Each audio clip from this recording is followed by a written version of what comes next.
The first rays of sunlight had barely appeared on the horizon, and the legion was already preparing for another long day of marching.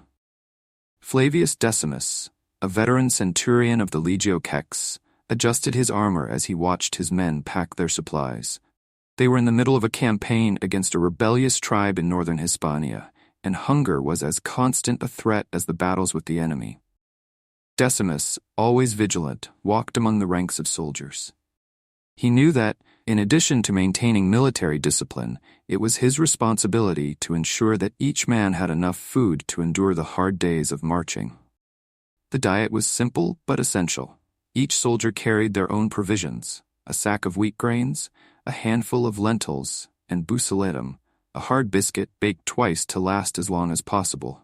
The men often complained about the bucellatum. Many preferred to soften it with diluted wine, turning the dry food into something more palatable. "At least we still have our teeth," joked Marcus, the most talkative soldier in Decimus's contubernum. But Decimus knew that soon even the wine would run low. As the days passed, the soldiers began to feel the weight of hunger. The last time they had fresh meat was a week ago, when a group had hunted a wild boar in the nearby forests. Decimus remembered the night his men gathered around the fire, savoring each piece of the meat, a rare feast for soldiers used to living with the bare minimum. "We need to find more game," said Lucius, his second-in-command, in a serious tone. "If we keep living on just grains, our men will lose strength." Decimus agreed, but knew that hunting in unknown territory was risky. They weren't just battling hunger, but also the threat of ambushes from the local tribes. Even so, he organized a small hunting expedition. They set out at dawn, venturing into a dense forest, hoping to find something to ease their men's hunger. After several hours of silence and tension, the soldiers managed to capture 2 deer. The morale of the troops temporarily lifted. The meat was shared fairly, but Decimus knew that small success wouldn't last long. Each day of marching took them farther from the chance of resupply, and the Roman army was becoming increasingly dependent on the natural resources they could find. The real food crisis struck weeks later when the supply route was cut off. Troops from a rebellious tribe had attacked the caravan, bringing grains and salted meat to the legion. When the news reached them, the reaction was immediate: silent panic. The soldiers knew what this meant. "Barley will be our only option now," Decimus announced seriously to his contubernum during dinner. "The frumentum is gone." Barley was considered inferior food, usually fed to horses and livestock. The soldiers knew they were at a disadvantage, both morally and physically. Eating barley was a sign of punishment. The grains were hard, difficult to digest, and provided less energy than wheat. The news spread quickly, and the legion's spirits fell. That night, sitting around the campfire, the men quietly chewed their barley porridge, their somber expressions reflecting the weight of humiliation. The meat had disappeared, and even the cheese, which some troops used to make with sheep's milk, had become rare. Decimus watched his men. He knew he needed to do something, not just to keep his soldiers alive, but also to restore their confidence in his leadership and the campaign. The next morning, at dawn, Decimus made a bold decision. He sent Lucius and a small group of men toward a nearby village where they had heard rumors of livestock being kept by one of the local tribes.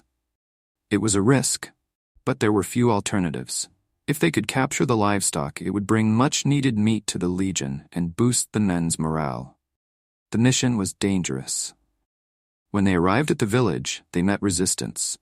The local warriors, few in number, tried to protect their resources. There was a brief fight, and Lucius returned to camp with some wounded soldiers and a small herd of pigs and cows. The sound of meat roasting over the fires that night brought palpable relief. The smell filled the camp, and the men gathered to celebrate. But Decimus knew that success couldn't be celebrated for long. The war was far from over, and winter was rapidly approaching. As winter neared, supplies started to dwindle again. This time, there were no villages to raid or forests rich in game. Morale plummeted once more, and Decimus feared that without food, his men would lose the will to fight. That was when he turned to an ancient Roman custom: sacrifice to the gods.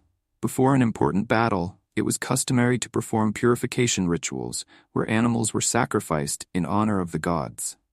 Decimus organized a ritual in the camp, sacrificing an ox and some sheep, offering the meat to the soldiers as part of the sacred ceremony.